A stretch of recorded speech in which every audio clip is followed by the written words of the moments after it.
चलो शुरू करते हैं, ठीक है।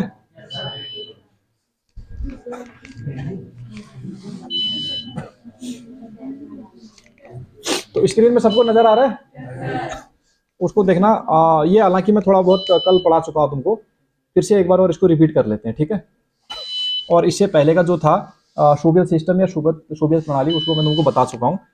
तो देखो, ये पहली हेडिंग है, मिखाइल गोर्बाचेव कौन था। तो मैंने बताया था मिखाइल गोर्बाचेव जो था सोवियत संघ का अंतिम राष्ट्रपति था, और सोवियत संघ के विघटन के आरोप भी उस पर लगे, ठीक है। तो और आर्थिक सुधार और राजनीतिक सुधारों में काफी उसने काम किया, लेकिन अंततः फिर भी सोवियत संघ को बचा न सका, वो टूट गया। तो इसमें देखोगे तो जन्म जो है 1931 में हुआ था, और सोवियत संघ के अंतिम राष्ट्रपति थे, ठीक है। 1985 से 91 तक रहे, और रूस में जो आर्थिक और राजनीतिक सुधार है उसके लिए इनको जाना जाता है। इसमें दो शब्द आए हैं, कभी इनका अर्थ लिखने के लिए आ जाता है।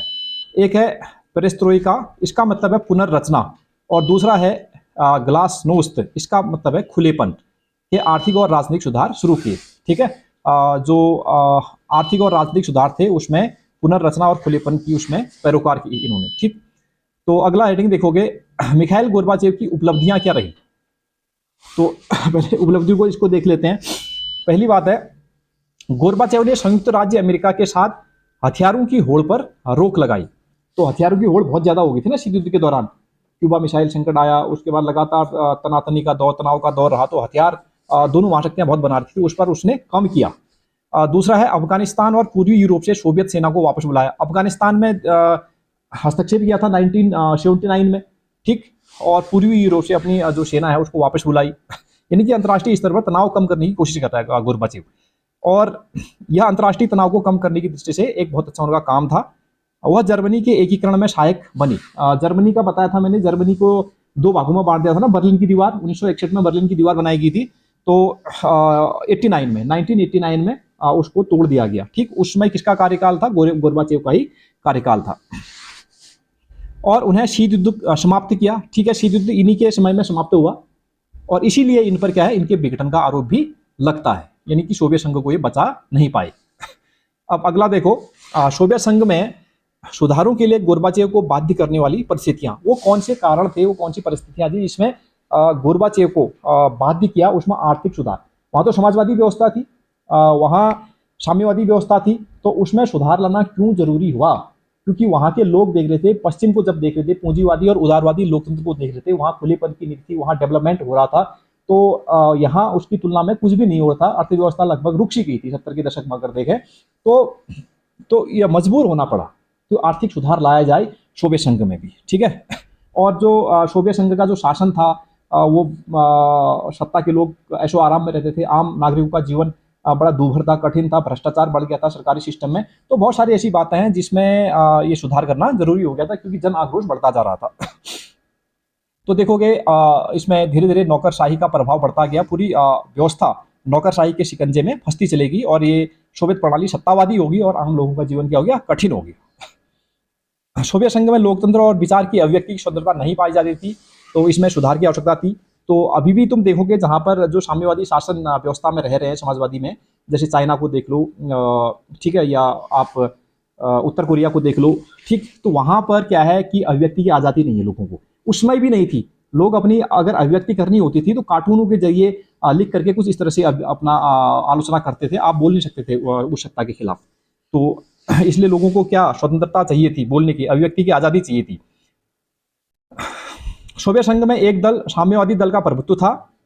यह दल किसी के प्रति उत्तरदायी नहीं था। यद्यपि सोवियत संघ में 15 गणराज्य शामिल थे, परंतु प्रत्येक विषय में रूस का प्रभुत्व था, तथा वही सब प्रकार के महत्वपूर्ण निर्णय लेता था। इससे बाकी के गणराज्य स्वयं को दमित और अपमानित महसूस करते थे। मैंने बताया था तुमको, जो सोवियत संघ था 15 गणराज्यों से मिलकर के बना था, लेकिन 15 गणराज्यों में से सबसे स्ट्रॉन्ग जो जिसका दबदबा था वो कौन था? रूस था। चलती रूस की थी, ठीक है। इसलिए जो अन्य जो गणराज्य थे वो अपने आप को क्या मानते थे? उपेक्षित मानते थे, ठीक है। तो भाई गणराज्यों से फिर आक्रोश तो होना जरूर लाजमी है ना। अगला देखो, सोवियत संघ के समय अत्याधुनिक एवं खतरनाक हथियार बनाकर अमेरिका की बराबरी की। परंतु धीरे धीरे इसकी बहुत बड़ी कीमत चुकानी पड़ी हथियारों पर अत्यधिक खर्चों के कारण। सोवियत संघ बुनियादी ढांचे और तकनीकी क्षेत्र में पिछड़ गया। हथियारों के मामले में सोवियत संघ ने बिल्कुल बराबर की टक्कर दी अमेरिका को, लेकिन सारा पैसा अगर हथियारों पर खर्च कर देंगे तो अन्य डेवलपमेंट के काम तो हो नहीं पाएंगे। ठीक है, अन्य डेवलपमेंट काम हो नहीं पाएगा तो लोग परेशान तो होंगे ना उसमें। तो उसकी कीमत भैया जो उसका बुनियादी ढांचा था, इंफ्रास्ट्रक्चर था, वो उसमें पिछड़ गया पश्चिम से, जो पूंजीवादी देश थे उनसे। सोवियत संघ राजनीतिक और आर्थिक तौर पर अपने नागरिकों के समक्ष पूरी तरह सफल नहीं हो पाया। तो मैंने बताया था वहाँ भ्रष्टाचार व्याप्त था, सत्तावादी पार्टी थी, उनका जीवन बढ़िया था, लेकिन आम नागरिकों का जीवन दूभर था। आम नागरिक चाह रहे थे कि उसमें कोई सुधार हो, लेकिन वो सुधार हो नहीं पा रहे थे। और 1979 में अफगानिस्तान में सैनिक हस्तक्षेप भी किया, तो इससे क्या हुआ, उसकी अर्थव्यवस्था और कमजोर होगी। तो इससे निर्यात कम होने लग गया, आयात बढ़ने लग गया। जब कहीं हम युद्ध की पृष्ठभूमि पैदा करेंगे, युद्ध में हम शामिल होंगे, कहीं हस्तक्षेप करेंगे, तो हमारा सारा पैसा किसमें, सैनिकों में खर्च होगा, गोला बारूद बम हथियार इसमें खर्च होगा। तो उससे क्या होगा, उससे हम अपना जो अन्य अर्थव्यवस्था की चीजें हैं उसको कमजोर कर देंगे। ठीक, हमारा प्रोडक्शन कम होगा, निर्यात नहीं कर पाएंगे, आयात बढ़ेगा, खर्चा बढ़ेगा, तो उसमें क्या होगी, अर्थव्यवस्था हमारी कमजोर होगी। ये सभी कारण थे जिससे मजबूर होना पड़ा किसको, गोरबाचेव को, कि भाई वहां आर्थिक सुधार किए जाने हैं, राजनीतिक सुधार किए जाने हैं। अब देखो सोवियत संघ समाप्ति की घोषणा 1991 में बोरिस येल्त्सिन के नेतृत्व में पूर्वी यूरोप के देशों ने, रूस, यूक्रेन और बेलारूस ने सोवियत संघ की समाप्ति की घोषणा कर दी। ठीक है, तो सोवियत संघ के जितने भी गणराज्य थे वो परेशान हो गए थे उस साम्यवादी शासन से। ठीक है, वहां अभिव्यक्ति की आजादी नहीं थी, वो स्वतंत्रता नहीं थी, तो बहुत सारी ऐसी चीजें थी जिससे जनाक्रोश बढ़ गया, राष्ट्रवाद की भावना पैदा हो रही थी वहां लोगों में। तो ये देश थे रूस, यूक्रेन और बेलारूस जो थे, इन्होंने क्या कर दिया, सोवियत संघ के विघटन की घोषणा कर दी। और सोवियत संघ का अंतिम राष्ट्रपति गोरबाचेव, और रूस का अगर पहला राष्ट्रपति हम बोले तो बोरिस येल्त्सिन है। बोरिस येल्त्सिन है। आजकल कौन है, व्लादिमीर पुतिन है। व्लादिमीर पुतिन है आजकल। अब देखो सोवियत संघ का विघटन।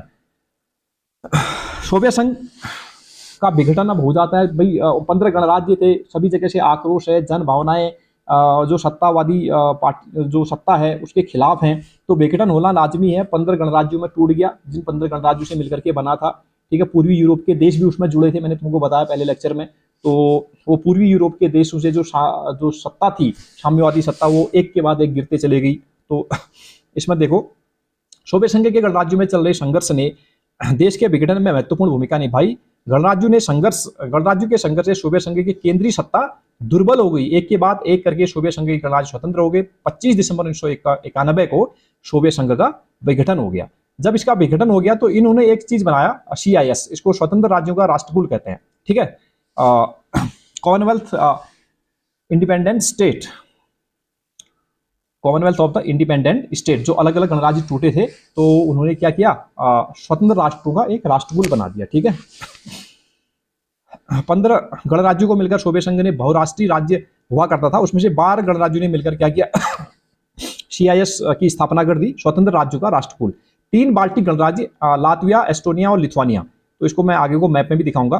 तो बाल्टिक गणराज्य आप देखोगे मैप में तो बाल्टिक सागर है, उसके पास में 3 छोटे छोटे देश हैं, लातविया, एस्टोनिया और लिथुआनिया, इनको भी याद रखना है। तो ये लोग ये उसमें शामिल नहीं होते। ठीक है, जो 15 गणराज्य थे, तो 12 लोगों ने मिलकर के किया काम। तो अब देखो सोवियत संघ का विघटन एक दृष्टि में, फटाफट इसको देख लेते हैं। मार्च 1985 में गोरबाचेव कम्युनिस्ट पार्टी के महासचिव चुने गए।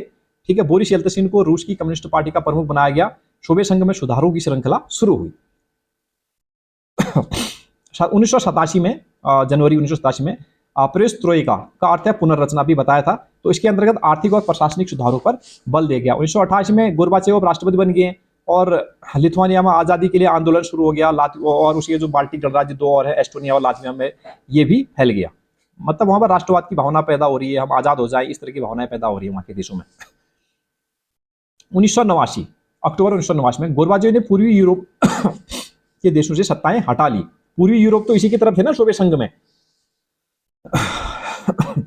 वार्सा संधि में शामिल देशों को अपने बारे में स्वयं निर्णय लेने का अधिकार मिला और फलस्वरूप इन देशों में सोवियत संघ का दबदबा समाप्त हो गया। जो वार्सा संधि बताया था 1955 में हुई थी, तो वार्सा संधि में सारे देश सोवियत संघ से जुड़ गए थे, एक सैनिक संगठन था।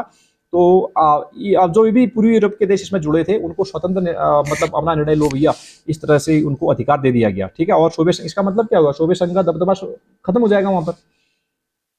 1989 में मैंने बताया था बर्लिन की दीवार गिरा देगी, 1961 में बनाएगी, 89 में गिरा दी। पूर्वी यूरोप के लोगों ने तोड़ना शुरू कर दिया इसको, और 89 में इसको ध्वस्त कर दिया, और जर्मनी का एकीकरण हो गया।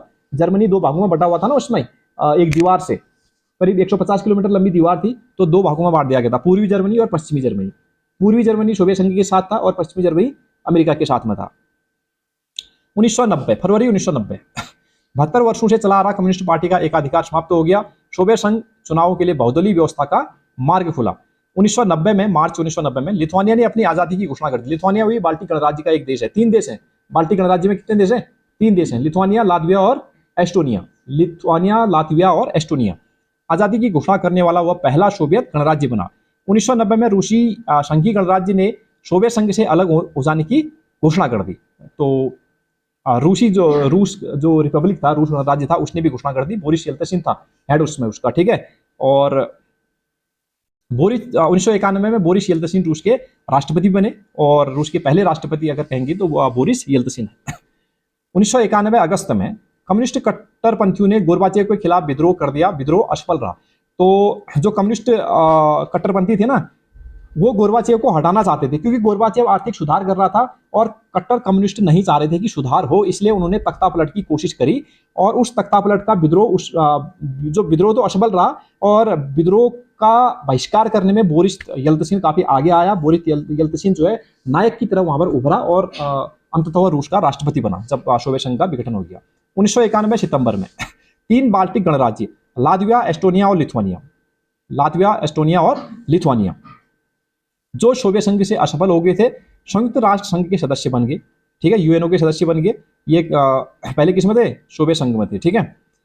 दिसंबर 1991 में 8 दिसंबर को 3 गणराज्यों रूस, यूक्रेन और बेलारूस ने 1922 में उस संधि को रद्द करने का फैसला किया, जिससे सोवियत संघ का निर्माण हुआ था। उन्होंने स्वतंत्र राज्यों के राष्ट्रकुल, Commonwealth of the independent state, CIS की स्थापना की। बाद में 8 अन्य गणराज्य कुल मतलब इन्हें राष्ट्रकुल में शामिल हो गए। इस प्रकार राष्ट्रकुल की सदस्य संख्या 11 हो गई थी उसमें। 25 दिसंबर 1991 को गोरबाचेव ने राष्ट्रपति पद से त्यागपत्र दे दिया। इसी के साथ औपचारिक तौर पर सोवियत संघ का अस्तित्व समाप्त हो गया। 1993 में जॉर्जिया भी राष्ट्रकुल का सदस्य बन गया। ये राष्ट्रकुल में कौन देश थे? जो सोवियत संघ से अलग हुए थे, ठीक है। Commonwealth of the independent state कहते हैं इनको। कॉमनवेल्थ गेम भी सुने होंगे ना तुमने, कॉमनवेल्थ खेल होते हैं जिसमें जो मतलब इंग्लैंड के औपनिवेश रहे थे ना, उसमें वो देश शामिल उसमें होते हैं। भारत भी कॉमनवेल्थ में, भारत भी औपनिवेश रहा था, तो इन्होंने भी एक कॉमनवेल्थ बनाया था। अब सोवियत संघ के विघटन के कारण, ये मैं पहले भी पढ़ा चुका हूँ आपको, एक बार और इसको फिर देख लेते हैं, विघटन के क्या क्या कारण थे। वो सब कारण होंगे, जनता की जो राजनीतिक और आर्थिक इच्छाएं पूरी नहीं हो पा रही हैं, तो ये सारे उसमें कारण थे। और जो भ्रष्टाचार बढ़ रहा था, ठीक है, अभिव्यक्ति की स्वतंत्रता नहीं थी, राष्ट्रवाद की भावना थी, आजादी की भावना थी। तो नागरिकों का राजनीतिक और आर्थिक आकांक्षाओं को पूरा न कर पाना, ठीक, सुधार चाह रहे थे लेकिन वो आर्थिक सुधार हो नहीं पा रहे थे। भाई गोरबाचेव तो करना चाह रहा था, लेकिन सत्तावादी जो कट्टर कम्युनिस्ट लोग थे वो मना कर रहे थे, लेकिन जनता चाहती सुधार हो। उन दोनों के बीच में फंसा हुआ था गोरबाचेव। सोवियत प्रणाली पर नौकरशाही का शिकंजा, मैंने बताया नौकरशाही बहुत हावी थी, आम लोगों का जीवन बड़ा कठिन हो गया था। कम्युनिस्ट पार्टी का अंकुश, ठीक है, कम्युनिस्ट पार्टी मतलब का दबदबा था, मतलब सत्ता के लोग, अधिकारी लोग सब पर हावी थे। संसाधनों का अधिकतम उपयोग परमाणु हथियारों में, सारा खर्चा कहाँ कर दिया इन्होंने? परमाणु हथियार बनाने में। और फिर हथियारों में खर्चा करेंगे सब जगह तो डेवलपमेंट कहाँ से होगा? आम लोगों का जीवन तो दुर्भर होना ही है। प्रौद्योगिकी और बुनियादी ढांचे में पश्चिम के मुकाबले पिछड़ा, भैया सारा पैसा हथियारों में खर्च कर दिया है, तो टेक्नोलॉजी और इंफ्रास्ट्रक्चर में तो पिछड़ेगा ही ना। तो ये समझ लो। पार्टी का जनता के प्रति जवाबदेह न होना, रूस की प्रमुखता, रूस का दबदबा था, मैंने बताया 15 गणराज्य थे, लेकिन चलती रूस की थी, तो अन्य गणराज्य तो मतलब अपने को उपेक्षित महसूस करेंगे, सीधी सी बात है। गोरबाचेव द्वारा किए गए सुधारों का विरोध होना, विरोध किसने किया? जो कट्टर कम्युनिस्ट पार्टी के लोग थे वो नहीं चाहते थे कि आर्थिक सुधार हो, जनता चाह रही थी सुधार हो, गोरबाचेव बीच में फंसा पड़ा था। अर्थव्यवस्था गतिरुद्ध हुआ, उपभोक्ता वस्तुओं की कमी, तो भाई सारा पैसा खर्च हथियारों में हो गया है, और भ्रष्टाचार इतना बढ़ रहा है तो अर्थव्यवस्था क्या होगी, अवरुद्ध होगी, उपभोक्ता वस्तुओं की कमी होगी। राष्ट्रवादी भावना और संप्रभुता की इच्छा का उभार, यह उसमें का तात्कालिक कारण भी था। जो राष्ट्रवाद की भावनाएं छोटे छोटे गणराज्यों में पैदा होगी थी ना, हम अपने देश के प्रति प्रेम और अपने देश के प्रति आजादी, तो ये उस समय का एक तात्कालिक कारण भी था। सोवियत संघ का सत्तावादी होना, ये सारे कारण थे सोवियत संघ के विघटन के कारण। अब जब विघटन हो गया तो उसके परिणाम क्या हुए, अब इसको देख लेते हैं। जब सोवियत संघ का विघटन हो गया, दो महाशक्तियां थी, अमेरिका और सोवियत संघ, पूंजीवादी गुट और साम्यवादी गुट, सोवियत संघ, पूंजीवादी अमेरिका। तो सबसे पहले तो भैया शीत युद्ध खत्म हो गया, है ना। शीत युद्ध उन्हीं के बीच में था। जब एक गुट रहा ही नहीं तो सीधी सी बात है, शीत युद्ध क्या हो गया, समाप्त हो गया। और दूसरी दुनिया का पतन, दूसरी दुनिया किसको कहा जाता है, दूसरी दुनिया जो साम्यवादी देश थे, सोवियत संघ के साथ जितने भी साम्यवादी देश थे उनको दूसरी दुनिया कहा गया। और जितने भी पूंजीवादी देश थे उनको क्या कहा गया, पहली दुनिया। और तीसरी दुनिया में कौन से देश हैं, गुट निरपेक्ष देश तीसरी दुनिया में हैं, जिसमें भारत भी था। एक ध्रुवीय विश्व व्यवस्था, एक ध्रुवीय विश्व अर्थात अमेरिका का वर्चस्व का उदय हो गया। पहले तो दोनों का वर्चस्व था, सोवियत संघ और उसका। सोवियत संघ टूट गया तो अमेरिका का वर्चस्व रहा। हथियारों की होड़ समाप्ति, तो शीत युद्ध के दौरान क्या हुआ, बहुत सारी हथियारों की होड़ लगी थी। और जब शीत युद्ध खत्म हो गया तो भाई युद्ध की संभावना कम होगी, तो हथियारों की होड़ भी खत्म हो गई। सोवियत संघ अंत में कितने देशों में टूट गया, 15 देशों में टूट गया। ठीक है, ये देशों के नाम भी बताए थे मैंने तुमको पहले। विश्व बैंक और अंतर्राष्ट्रीय मुद्रा कोष जैसी संस्था ताकतवर देशों की सलाहकार बन गई। विश्व बैंक जिसका कार्यालय न्यूयॉर्क में, अमेरिका के न्यूयॉर्क में, और अंतर्राष्ट्रीय मुद्रा कोष IMF वाशिंगटन DC में। ठीक है, तो ये लोग ताकतवर होने लग गए और सलाहकार होने लगी। बाद में शॉक थेरेपी आई, अभी पढ़ाएंगे। शॉक थेरेपी में भी इन्होंने महत्वपूर्ण काम किया। सोवियत जो है रूस, सोवियत संघ का क्या बना, अधिकारी, उत्तराधिकारी बना। सोवियत संघ टूटा तो सारी पावर किसको मिली, रूस को मिली। UNSC यानी कि सुरक्षा परिषद में जो जगह थी सोवियत संघ की, वो रूस को मिल गई। विश्व राजनीति में शक्ति संबंध में परिवर्तन हो गए। पहले शक्ति संबंध भैया उसी हिसाब से थे ना, जो गुट अमेरिका के साथ थे तो अमेरिका के साथ संबंध अच्छे, सोवियत संघ के साथ थे तो सोवियत संघ के साथ संबंध अच्छे। अब सोवियत संघ टूट गया तो अन्य देशों ने भी अपने शक्ति संबंधों में परिवर्तन करना शुरू कर दिया। जो सोवियत संघ के साथ थे तो उन्होंने अमेरिका के साथ भी दोस्ती करनी शुरू कर दी। ठीक है, जो अमेरिका के साथ थे सोवियत संघ के साथ भी, मतलब अपने हितों को ध्यान में रखते हुए उन्होंने शक्ति संबंध बदल दिए। समाजवादी विचारधारा पर प्रश्न चिन्ह या पूंजीवादी उदारवादी व्यवस्था का वर्चस्व। अब इससे यह तय हो गया भैया, जो समाजवादी विचारधारा है वो मतलब उसके मुकाबले कमजोर है और बेकार है, और पूंजीवादी व्यवस्था अच्छी है। क्योंकि समाजवादी जो ढांचा है वो तो टूट गया ना 1991 में, तो इससे क्या हुआ, उदारवादी लोकतंत्र अच्छा है और वो क्या है, पूंजीवादी व्यवस्था अच्छी है। शॉक थेरेपी को अपनाया गया। शॉक थेरेपी अभी पढ़ाऊंगा। शॉक मतलब होता है झटका, ठीक है, या आघात, और थेरेपी मतलब उपचार, आघात देकर के उपचार करना। ठीक, इसमें ये शॉक थेरेपी का मतलब है पूंजीवादी व्यवस्था से, साम्यवादी व्यवस्था से पूंजीवादी की तरफ को बढ़ना। वो बड़ा कष्टप्रद संक्रमण का दौर रहा, इसको अब अभी पढ़ेंगे उसको। और उदारवादी लोकतंत्र का महत्व बढ़ा। वहां साम्यवादी शासन था तो वो टूट गया, तो उदारवादी लोकतंत्र की ओर लोगों की क्या बढ़ गई, आकांक्षाएं बढ़ गई। अच्छा, अब देखो अगला, सोवियत संघ में कम्युनिस्ट शासन की कमियां। तो देखो कम्युनिस्ट पार्टी ने 70 सालों तक शासन किया और यह पार्टी अब जनता के प्रति जवाबदेह नहीं रहेगी। ये मैंने तुमको बताया। तो इसकी कमियां देखो क्या था, इसमें हम बात कर चुके हैं। कम्युनिस्ट पार्टी जो सोवियत संघ प्रशासनिक और राजनीतिक रूप से गतिरुद्ध हो चुका था। यहाँ भ्रष्टाचार था, गलतियों को सुधारने की शासन व्यवस्था अक्षम थी, विशाल केंद्रीकृत शासन था। उतना बड़ा मतलब सोवियत संघ है तो एक जगह से मतलब सबको संभाल पाना बड़ा मुश्किल होता है ना। आजकल तो विकेंद्रीकरण का दौर है, वहां पर वो केंद्रीकरण का दौर था, सब पर नजर रख पाना मुश्किल था। सत्ता का जनाधार खिसकता जा रहा था। कम्युनिस्ट पार्टी में कुछ तानाशाह प्रकृति के नेता भी थे जिनको जनता से कोई सरोकार नहीं था, और पार्टी के अधिकारियों को आम नागरिकों से ज्यादा विशेषाधिकार मिले हुए थे। ये सारी चीजें मैं तुमको बता चुका हूं। अब देख लेते हैं भारत जैसे विकासशील देशों पर सोवियत संघ के विघटन के क्या परिणाम हुए। देखो, विकासशील देशों की घरेलू राजनीति में अमेरिका को हस्तक्षेप का अधिक अवसर मिल गया। अब एक शक्ति रही नहीं, है ना। अब सोवियत संघ विघटन हो गया तो अमेरिका पावरफुल हो गया, तो अमेरिका कहीं पर भी जाकर के हस्तक्षेप कर देता था। अभी हम बताएंगे इराक में उसने क्या किया, खाड़ी में क्या किया, वो सब चीज़ें हम अभी बताएंगे, ठीक है। और अमेरिका का वर्चस्व इतना हो गया कि कहीं भी जाकर के वो हमला करता था। इराक में तो उसने बड़ा, ठीक है, कहर मचाया था उसने, सद्दाम हुसैन, ये सब पढ़ेंगे अभी उसके बारे में। कम्युनिस्ट विचारधारा को धक्का लगा। देखो कम्युनिस्ट विचारधारा बड़ा प्रबल थी ना उस समय पर, जब सोवियत संघ था। जब सोवियत संघ टूट गया तो विचारधारा को भी तो धक्का लगेगा। तो भारत में भी कम्युनिस्ट पार्टी है, ठीक। तो कम्युनिस्ट पार्टी से प्रेरित होकर के भारत में भी कम्युनिस्ट पार्टी बनी, वो कम्युनिस्ट विचारधारा से, साम्यवादी विचारधारा से। लेकिन और जब टूट गया है सोवियत संघ तो पूरी विचारधारा को भी धक्का लगेगा। विश्व के महत्वपूर्ण संगठनों पर अमेरिका का प्रभाव। IMF, international monetary fund, Washington DC में इसका मुख्यालय है, और वर्ल्ड बैंक न्यूयॉर्क में इसका मुख्यालय है।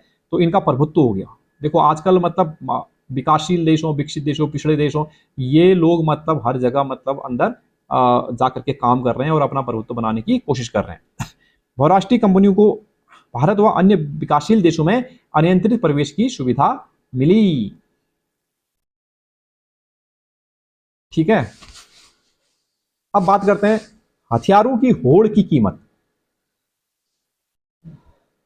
इसको देखो, सोवियत संघ ने हथियारों की होड़ की बड़ी कीमत चुकाई भाई, ठीक है। उसने सारा पैसा अपना कहां खर्च कर दिया था? हथियारों में। तो इससे क्या होगा, जो उनका बुनियादी ढांचा था वो चरमरा गया, जो औद्योगिक ढांचा था वो चरमरा गया, अर्थव्यवस्था चरमरा गई। उत्पादकता और गुणवत्ता के मामले में पश्चिम के देशों से पीछे छोड़ गया। तो जो भी सामान सोवियत संघ में बनता था उसकी क्वालिटी और गुणवत्ता बहुत खराब होने लग गई थी, then comparison to western countries.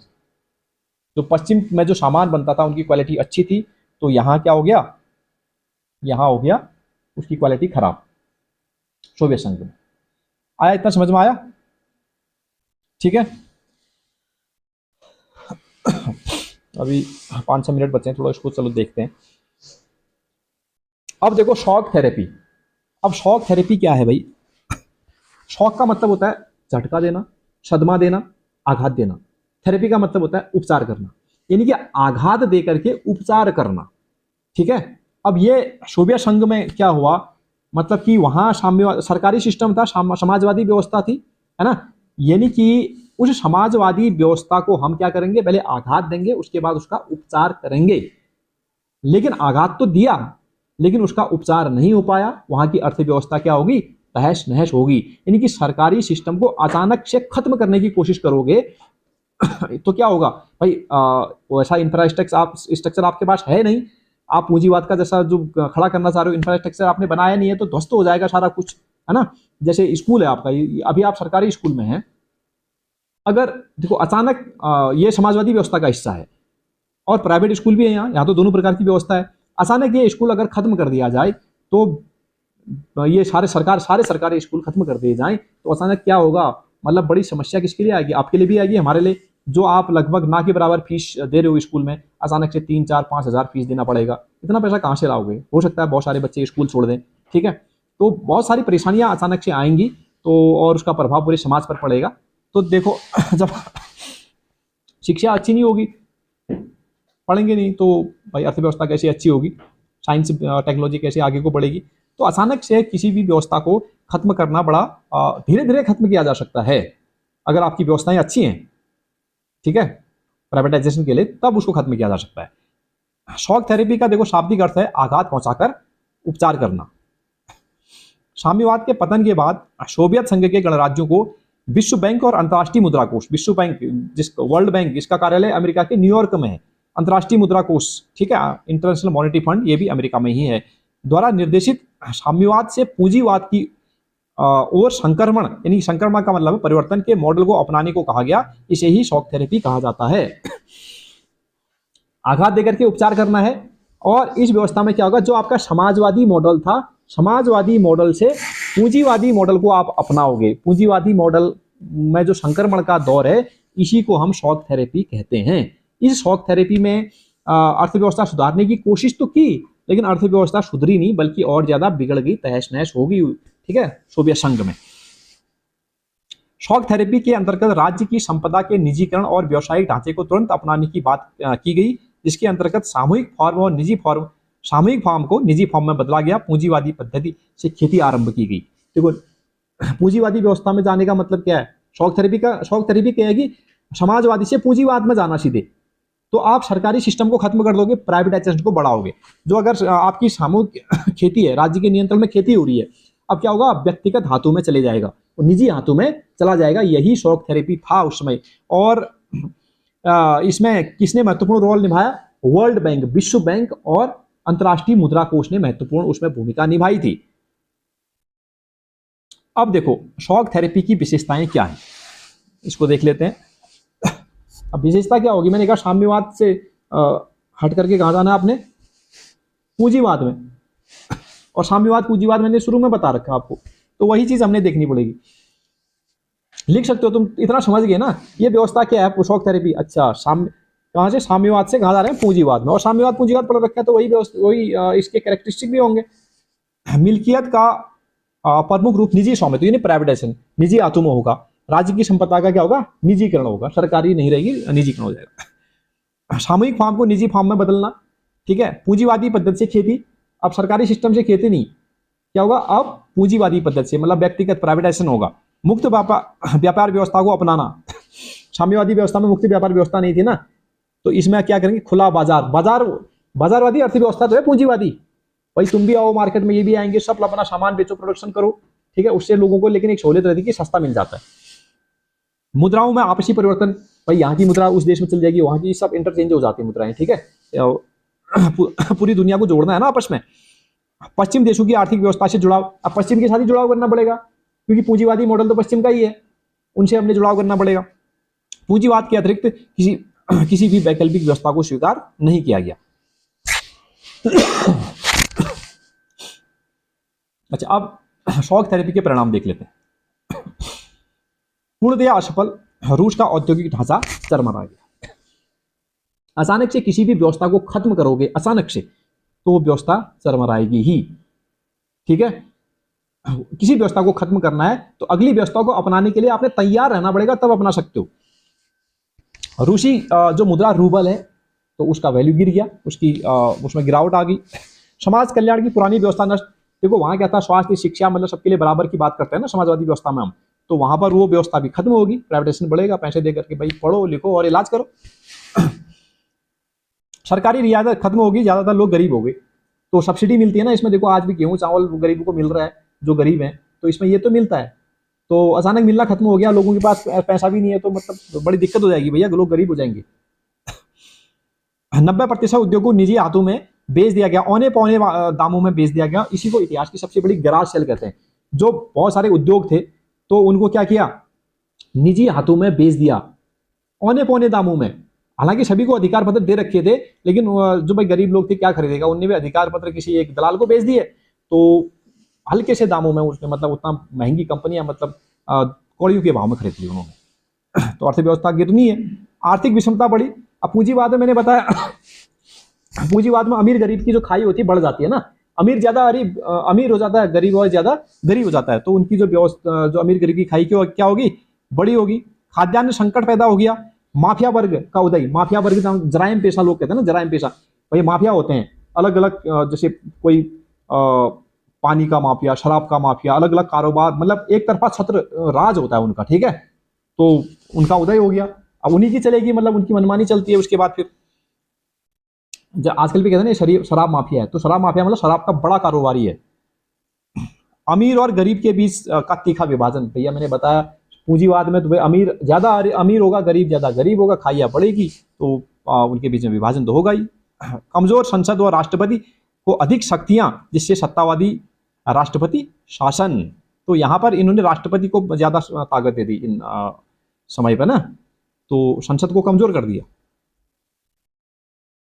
तो ये थी तुम्हारी उसकी व्यवस्था। अब देखते हैं ग्रास सेल मैंने बताया अभी,